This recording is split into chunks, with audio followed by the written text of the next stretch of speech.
Welcome back to Buchanan and Press. A group of 10 women have set out to make a difference for the families of troops who make the ultimate sacrifice.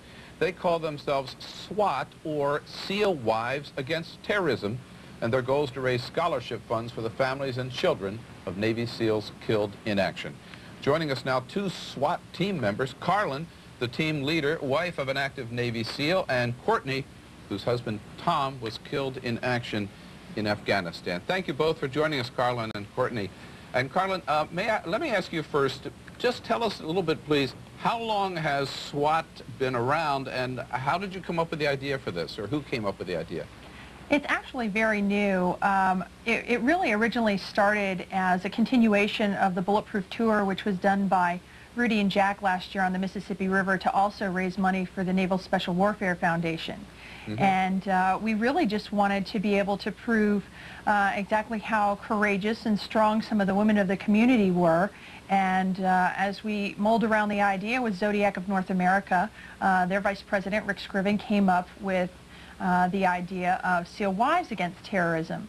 And it slowly progressed from something that we thought was just going to be a challenge for us personally, and became actually this wonderful event that is now continued to help us in such a great way within our community. Courtney, your husband Tom, I guess, was killed in Afghanistan in February. Is that true? In June. In June? Yes. Tell me what brought you into this unit, and what do you do? I've heard about this boat trip. You took, I guess, up the Potomac, or down the Potomac, and up the Chesapeake to Annapolis, and then up the Delaware Bay, and eventually out into the Atlantic and up to New York. Is that right? That's exactly right. We left from the Pentagon, where we had a wreath-laying ceremony, right, and over the course of 4 days made our way all the way to Ground Zero in New York City, most of which, for most of us, we had never been to New York. So the first time I saw the Statue of Liberty was from the water on that morning that we came into the bay. That must have been extraordinarily moving. Absolutely. Your husband, gave his life for this country could be free, and to go by that Statue of Liberty for the first time must have been very dramatic. It most certainly was dramatic, and of course, to begin our trip at one of the sites that was attacked on 9/11, and to end our trip at, of course, at Ground Zero.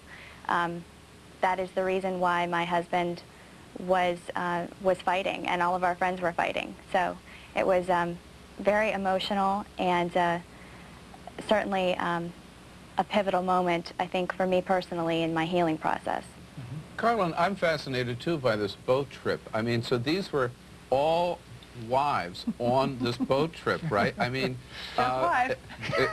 okay, I mean, I don't want to make a sexist remark here, but I thought it was the SEALs and the men who were trained to steer the boats. And did you guys, how did you get trained for this? How did you get ready for it?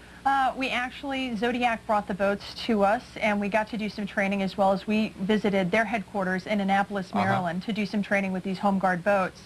And basically, you're correct, the guys do get trained for this, but the whole gist that we wanted to give is that the women have to be extremely flexible and adaptable in this community in order to be a Navy SEAL wife. And that is what we exemplified by taking these boats that most of us didn't have very much boating experience. Yeah. And our coaches stayed on our boats, but they didn't take the helm. All the ladies took turns. We navigated and took the boats ourselves and drove, and it was a wonderful experience for everybody. Courtney, I have to ask you, certainly for you who lost your husband, and for others who have their spouses in active duty in Afghanistan or Iraq or anywhere around the world, it must be really tough on those families down there at, what is it, Little Creek Amphibious Base. How do you cope? I mean, how do the families kind of support each other there? Well, I think as just as this cause is, it is extraordinarily difficult to say goodbye to your spouse and to know that they may be going into harm's way. It's a very private community, and most of us who have been married to our spouses towards the beginning of their career, were learning as they were how discreet we need to be with what little information we as spouses actually get. So it's very difficult to say goodbye to your loved one and not know where they're going or when they're coming home. But they have a job to do, and that's our part of it, is to kind of hold down the fort at home and take care of the children and the family, and when they come home, absorb them back into our daily routine lives. Because most of these guys are just normal, good guys who love their families and want to come home and play with their kids and mow the lawn and have a normal, comfortable life.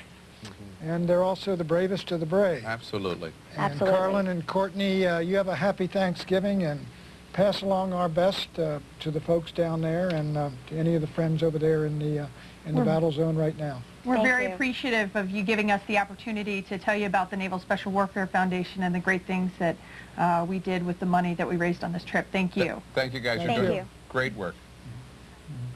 Two terrific